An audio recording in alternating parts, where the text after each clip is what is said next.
किसी स्थान पर एक मोची यानी कि शू मेकर रहता था। वो मोची बेहद गरीब था। कई बार तो उसे और उसके परिवार को भूखे पेट ही सोना पड़ता था। घर से कुछ ही दूरी पर उसकी दुकान थी, जहाँ पर वो जूते बनाता और बेचता था। एक दिन की बात है कि मोची के पास में पैसे बिल्कुल खत्म हो गए थे और उसके पास में अब सिर्फ एक ही जोड़ी जूते बनाने के लिए चमड़ा बचा था। वो उस चमड़े को काटकर टेबल पर रख देता है और कहता है, आज तो बहुत रात हो गई है, मैं कल सुबह आकर इनसे जूते बनाऊंगा। इसके बाद मोची अपने घर चला जाता है। अगले दिन सुबह आकर जब वो अपनी दुकान खोलता है तो वो देखकर हैरान हो जाता है कि जहाँ पर उसने चमड़ा काट कर रखा हुआ था, उसके स्थान पर एक जोड़ी सुंदर जूते वहाँ पर रखे हुए हैं। मोची को उन जूतों के बदले में बहुत अच्छे पैसे मिलते हैं। उन पैसों से वो अपने परिवार के लिए खाने पीने का सामान खरीदता है और थोड़ा सा चमड़ा भी खरीद लेता है।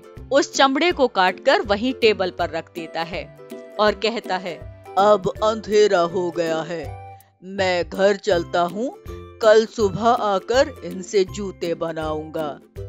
लेकिन ये क्या, अगली बार भी जब मोची दुकान में पहुंचता है तो वहां पर सुंदर सुंदर जूते बने हुए रखे थे।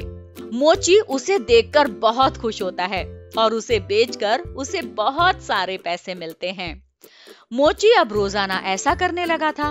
वो रात में चमड़ा काट के रख देता और सुबह उसे जूते बने हुए मिल जाते थे। धीरे धीरे उसके जूतों को लोग बहुत पसंद करने लगे थे। उसका बहुत दूर दूर तक नाम हो गया था और मोची के पास में बहुत सारा पैसा भी आ गया था। एक दिन मोची की पत्नी कहती है, भगवान सच्चे और मेहनती लोगों की हमेशा सुनते हैं, इसीलिए तो हमारी मुसीबत के वक्त में वो हमारी मदद कर रहे हैं। क्यों ना हम जानने की कोशिश करें कि आखिर हमारी मदद कौन कर रहा है। मोची कहता है, हाँ, मैं भी जानना चाहता हूँ, लेकिन हम कैसे देखेंगे? वो तो रात में कोई आता है जो जूते बनाकर चला जाता है।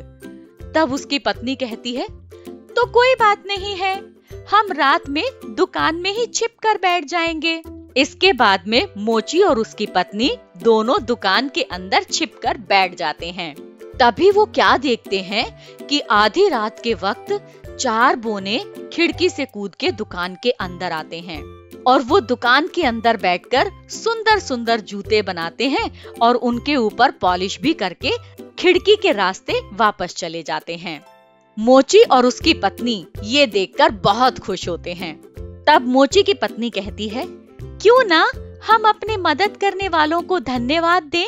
मैं इन 4 बोनों के लिए सुंदर सुंदर कपड़े सिल दूंगी, आप इनके लिए सुंदर सुंदर जूते बना देना। तब मोची कहता है, तुम ठीक कहती हो, 2 दिन बाद क्रिसमस है, तब हम इन्हें उपहार के रूप में जूते और कपड़े भी दे देंगे। इसके बाद में मोची की पत्नी सुंदर सुंदर कपड़े बना देती है और मोची सुंदर सुंदर जूते बना देता है और क्रिसमस की रात को वो उन कपड़े और जूतों को टेबल पर रख देते हैं और मोची और उसकी पत्नी वहीं छुपकर उन बोनों का इंतजार करने लगते हैं।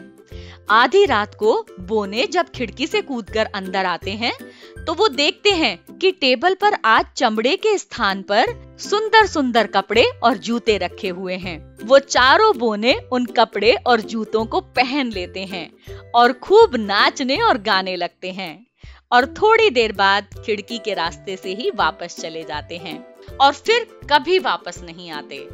मोची और उसकी पत्नी इस बात से दुखी नहीं होते कि अब बोने नहीं आ रहे हैं, क्योंकि अब तो मोची ने सुंदर सुंदर और नए नए डिजाइन के जूते बनाना सीख लिया था और उसका व्यापार अच्छे से चलने लगा था। तो बच्चों, इस कहानी से हमें ये सीख मिलती है कि जो हमारी मदद करता है, हमें उसको धन्यवाद जरूर कहना चाहिए।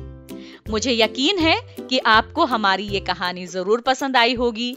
हमारे वीडियो को लाइक करें, शेयर करें और बचपन चैनल को सब्सक्राइब करें।